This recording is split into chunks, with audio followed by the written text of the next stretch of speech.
Hello, everybody, and welcome to Dishing with Stephanie's Dish, the podcast where we talk to people in the food space, a lot of cookbook authors, manufacturers, people that are doing cool things with food. And Ashley Russell came across my desk, and she has a cookbook that's called What's Cooking Good Looking. And I was, first of all, captured by the illustrations in the book. You are working or have, they were very, how do I describe them? They were like tattoos. They were adorable. Yeah, Tell me about the book and how you decided to illustrate it the way you did. And then I wanted to talk to you specifically about self-publishing a book because I think a lot of people think about it, but they're not sure how to do it. So I just wanted to get your feedback. totally. So I started this book inspired by my grandma. She passed away in 2024, summer of 2024, and it was almost immediate. It was like we have to have all of the family has to have our recipes, Yeah. and so she had a really cute little vintage recipe card box, and the whole process just sort of unfolded over the past year and a half. It is definitely a lot of Southern cooking. Yeah. She's from Texas, but lived the past 30 years up in northern Washington. And her and my mom and her siblings lived all over the country. So there's just a little bit of everything in there from like recipes she got from neighbors or things that she learned from different parts of the country. So it's a really fun, like eclectic mix of American cooking. And it's just so much her. Like there's sugar in everything.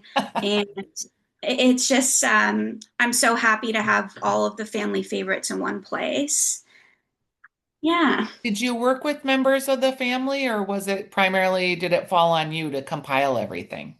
I definitely compiled everything, but my family was there every step of the way. Like my grandma wrote in cursive, and I couldn't always read it. A lot of our And grandmas wrote in cursive, and it yes, is hard to read. it's so hard to read. And so we started this text group, and I would be like, "Does anyone know what this says?" And then also things like vegetable oil or sweet milk, or just phrases. Oleo. Oleo, exactly. What is that? It's shortening, but I mean, I nobody know. knew. Nobody knew. And so it was a lot of just like, there were puzzles to it, and it was funny, and it brought us together, and it kept us talking about her.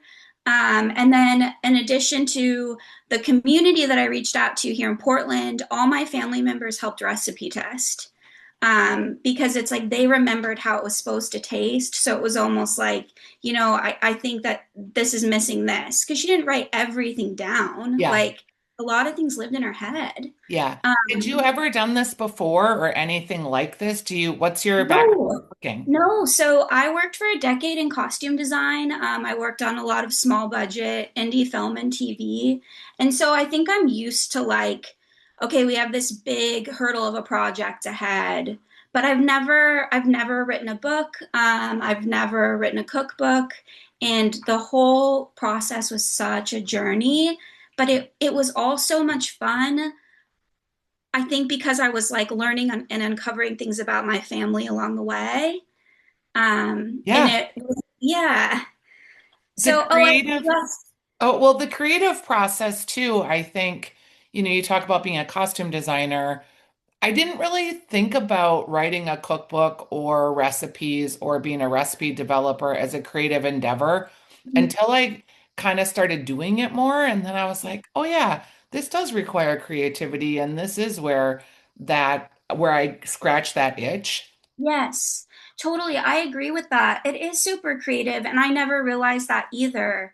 That I have a few cookbooks, but in this process, it made me realize like what little magical, creative books they are, and how much, there's people's dreams, and they nourish us, and they're little windows into different parts of history and people's lives.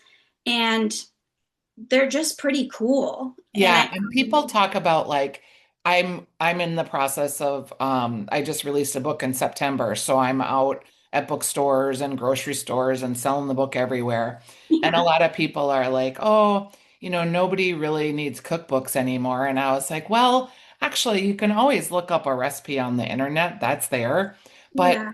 the narrative, the piece of how that fits into their life, the memory that that recipe brings, or that combination of spices that transports you to a place, that Mhm. is what is unique about a cookbook. It's so much more than just the recipe. And if you're not jazzed by any of that, then yeah, it's probably not for you. Totally. Yes. Like you have to be inspired by it, right? And like, I don't know, I get pretty annoyed with recipes online. There's a ton of pop-ups and your phone, has the auto timer and it has to face ID every 2 minutes. It's just when you have it in a cookbook, it's almost like the record version of like a Spotify song. I don't know, like Yeah, sure. yeah, Yeah, you like, and have you the can get a ability. song, but you don't have it in the context of all No. the songs in the record and the vision Yes. that the artist had. Yeah, it's very similar, actually. Totally. And like people love listening to records and collecting records. And I really just think it's a similar comes from a similar place. Yeah. Okay, so your book, What's Cooking Good Looking, it is a spiral bound, which I thought was an interesting choice that I want to ask you about. And it's also got these illustrations. Did you illustrate it or did someone else? They're real cute. They're like tattooed inspired and they're kind of jazzy. And it had like a hipster core vibe to it. Yes. So my boyfriend's brother's sister, so more or less my sister-in-law, I've known her for 6 years now. She's a tattoo artist and she does a lot of florals and she did like a food flash at one point. And I've always loved her art. And when I was first starting the book, I was in Canva and I was like, oh, clip art's cute. And I was like, I don't know if I would ever release a book with clip art in it. Mhm. And I wasn't sold on doing photography. I knew how specific and it had to be. Like people have nailed food photography. If I was going to do it, I wanted to make sure it rocked. And so I asked her one day, I was like, would you want to illustrate this book? And she was like, "Oh my God, yes." And her tattoos are in black and white already, so it kind of it transferred pretty easily into a print form. And so I was able to use all of her tattoo library, like things she had already drawn, and then she drew things specifically for the book as well. And I And just then, think it looks awesome. yeah, it really does. It's real sweet. And what about the choice of spiral bound? And can you make that be the introduction of talking about like how you decided to self-publish and did Sure. you go out and try to find agents or did you go right to self-publishing? Sure. So, I, in the past couple of years, have been really inspired by Rizzo prints and graphic novels and a lot of small press publishing, and super inspired by vintage cookbooks. And a lot of them are spiral bound or they're notebook bound. And it's kind of like it gives it this retro feel, and it's kind of an homage to all of like the women's groups and church groups that did cookbooks over the decades. Yep. But I also think it's super functional in the kitchen. And I had a graphic design friend mention to me that she loves when a spiral bound is a color that totally offsets the book. So my book is like very black and white and yellow, and then it has this bright red spiral binding. And I just think it makes it pop. Like it's fun and practical. Um, so as far as self-publishing, so when I started this, it was really just a project for my family. It was really just, I wanted them to have all the recipes. I wasn't even sure if I was going to print it. And as the process unfolded, I realized more and more that I wanted to make this a book and I wanted to put my heart in this book and I wanted to share who Wanda and our family is with the world. Um, and it really was just like a flower slowly blooming. Like every week it would be like, oh, I have to put the ingredients in the order of the method. Oh, you have to do this. Oh, people like, like you want everything on a recipe on one page. You don't want to have to like go back and forth. And it became this really fun project puzzle for me to be like, maybe I can create a cookbook. And so I didn't reach out to agents or anything because I think the main important part was for this book to be about my grandma and come from me. And I was worried that having an agent or a publisher might dilute that a little bit. Yeah, Like, if they'd have feedback or input or want yes, to change things, sure. yeah. So I was able to work with, a lot of friends, family, and get a lot of feedback throughout the entire process. I hired an editor. And so there was that constructive criticism, but I didn't feel like the voice or the vision was changing for profit per se. Hmm. And so self-publishing is what I stuck with. And I think that in order for me to print this book the way I wanted to, and for it to look the way it does, I don't know if I could have convinced a publisher to get on board with that. Yep.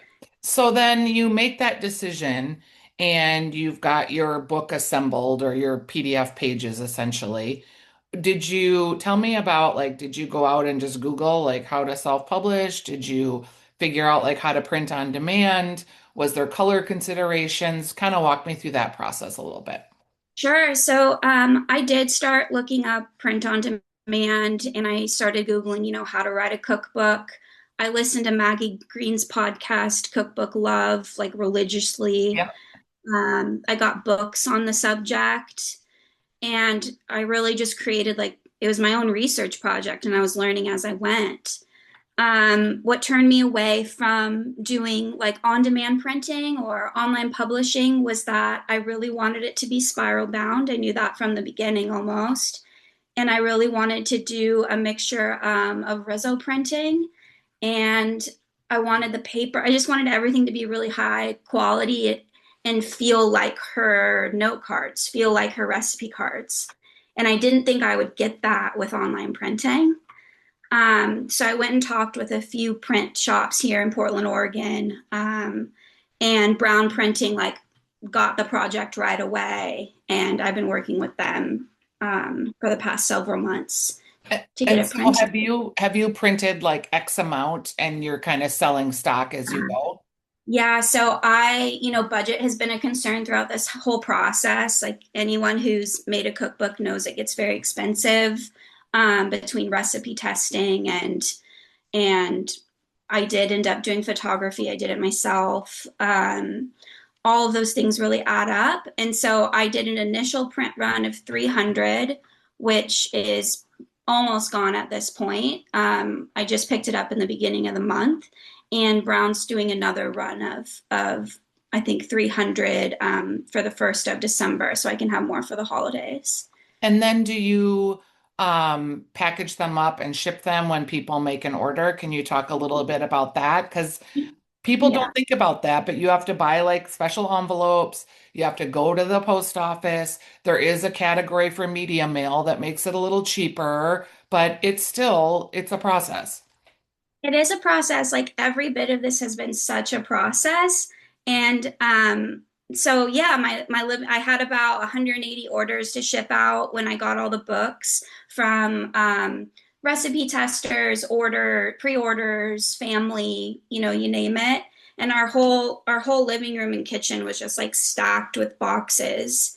And you And they're lug bigger than you think. Like, they're bigger than you think and they're heavy. yes, and a box of like 15 books is like a big box and they're everywhere. You're everywhere. Yeah. So, it's kind of like if you're an Etsy shop owner, kind of our pain, I guess. But, you're the manual labor and you're the author and you're the publisher, so you're doing everything.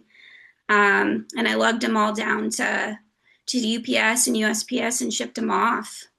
Um, yeah. Where do you go from here with it? Like, you got to sell through your next 300, obviously. But Yeah. did this like create a pathway for you, or is this where you'll end this journey and just one and done and it was great? Yeah, so when I first started, I had over 300 recipes from the family. And I reached out to my first editor contact, and they were like, whoa, that's a lot of recipes. They're like, books are usually like 75 to 150. And I was like, oh. And like now seeing this printed and it's 260 pages, like I get it. But at the time, I was like, I just wanted to have everything. And so I have at least one other book of Wanda's on the horizon. But for now, I'm really just trying to put myself in what if I had a publisher, what if I had an agent, what would they be doing? Hmm. So it's a lot, yeah, it's a lot of reaching out to retail stores, seeing if I can get an interview on a podcast, Hmm. um, trying to put my book out there in ways that I know of, and seeing where it lands. Uh, there's about 7 stores in Portland that are carrying the book right now. And they're all stores I really love, and that's super exciting. Did they My carry it on consignment or do you sell them to them outright? It depends. So a couple are wholesale and a couple are consignment. Wholesale obviously works better for us, but I'm just happy to have the book out there. I think it's a good time of year. You know, she made all these dishes for Thanksgiving and Christmas, so it's the time to have it in your kitchen. Do you can you talk about like how much you make per book? Sure. So if I'm talking just printing costs, to do the 300 with the brown printing and the Rizzo printing I did by hand at Outlet PDX, we're looking at about $20 a book. And I have the book priced at 38. So because I'm not splitting this with any publisher or agent, that means technically $20 profit goes back into my pocket. But at this point, we're still paying off all the production costs. And it also doesn't include that dollar amount, doesn't include like my labor. So when you really figure it out, it's Or probably, food? or food. When you really figure out the numbers, this first round probably cost me about $50 a book to make, you know? And then the hope is over the years, if continuing to sell copies here and there, you break even or maybe you make a few dollars. Yeah, it is kind of like that. As you get like past Wanda's story, do you see this being a journey you'll stay on, or is it really just, I'm curious if it ignited something in you because you seem like a creative person. Yeah, like I've always wanted to be a writer and it's been pretty daunting. My grandma always encouraged me to be a writer. This feels like that first step. I also like the idea. I've heard a cookbook is like the best business card, you know, and I think that's like a great way to look at it too. It's something that I've made that I can say, you know, I wrote this, I've made this, I'd like to do this project. And That's I do, fascinating because that is for me personally, I wanted to have agency in the cooking space and I wasn't yeah, a chef and I wasn't a writer. So I was like, how am I going to get that? I wanted to have a television show. I wanted to do more podcasting specifically about food. I had a radio show about food, but I needed to have more agency and that was kind of how I started. totally, that makes sense. Do you feel like that helped achieve some of the dreams you had? Oh, for sure. I have a TV show now, and I wouldn't have had the TV show if I hadn't have written the cookbook, I don't think. Yeah, Because even though I'm a home chef or a home cook and not a chef at all, actually, having the book gives you some credibility of why this person's going to invest in you and put you on a television station, 88 markets. I don't think they would have done that if I wouldn't have had the book. totally. And honestly, like I think being a home chef, you almost write a better cookbook because you can anticipate what other home chefs are going to be confused by or what they need written down. Well, and a lot of the best chefs who I have much admiration and respect for, their books are really challenging or technical. Yeah. And that's great. Like maybe that's who they're writing them for. But Yeah. some of my favorite chefs, I get their books and I keep them because I love the photography and I just admire so much of the skills and what they bring to the party. But very few of them I actually ever cooked out of. Yeah, they're like these beautiful aspirations. Yeah, they're aspirational books for sure. Yeah. Uh, Um, can you talk a little bit about Wanda, just your grandma? Like, you just have a real spirit about you that must come from her. And I'm just curious why she was so meaningful to you outside of just being your grandma. yeah, totally. So, I was raised by my mom. It was just me and my mom, and I would spend a lot of time with my grandparents. I think when you're set up in that sort of one parent system, um, I was either going with my mom everywhere or I was spending summers at my grandparents. And those summers at my grandparents, I feel like as an adult, I'm sort of chasing that feeling, of Oh, being, you know, that's really, yeah. Oh, that's so touching. yeah, I mean, it's true. Whether it's cooking in the kitchen or laughing with my grandpa, my grandma taught me how to sew, and later on in life, I worked in costumes and I used to bake with her, and now I'm making this cookbook. Um, she meant a lot to me, and I know both of them meant so much to our whole family that I don't want I don't want us to lose that, and I don't want anyone that comes next in our family to not know about it. Yeah, Um, I that think is, that they yeah, what a beautiful sentiment. I just the what you said, just I've been chasing that feeling is really I wrote my book for very similar reasons. You know, my mom had died early of breast cancer and I wanted to document family recipes. sorry about And yeah, just the way you said that was really beautiful. So, oh, that's so nice. Um, I feel like whether or not we're aware of it, that we're kind of doing that, right? Where's your happy place? What brings you happiness? And um, those memories really do, as I'm sure other memories for other people do for them. yeah. All right. Well, I have loved hearing your story. I knew right away when the book came across my desk and you reached out to me directly. I was like, oh, yeah, I do want to talk to her. I want to Oh, figure out like what inspired her to take this on because it is a labor of love. You, even if, I mean, I've not read a statistic, but like most cookbooks and most cookbook authors are not getting rich by writing cookbooks. They're right. using it to parlay it into other things. So it's usually not actually a money-making endeavor. It's more a creative process and something that you do as a labor of love. And I think a lot of people that love cookbooks, maybe listening, have wanted to do this. So I wanted to like really document like how did you do it and what did you think about and how did you decide to put it together? When you put your list of recipes together, was it obvious what was going to make it? Yeah, it started with what are the family favorites? What do we have to have? And then it was with, what turned out really well in recipe testing. And from there, like, the baking section's over half the book. Yeah, Um, and then it was sort of trying to round out the other sections of the book yeah. and make sure they were recipes that could stand the test of time and that people would still want to make, and also that my grandma would enjoy. What are Another some thing, of your favorites? oh yeah, so I mean, her banana bread is like, I knew I wanted to start the book with her banana bread and end it with sweet tea. That's my grandma to the core. And then in between, there's so many great home cooked meals, home cooked desserts. She had a famous chocolate pie, famous pecan pie.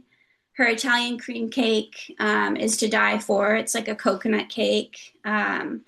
My Aunt Angie, her oldest daughter, said that people used to request that she make that. So that was fun to learn and to put in Yeah. the book.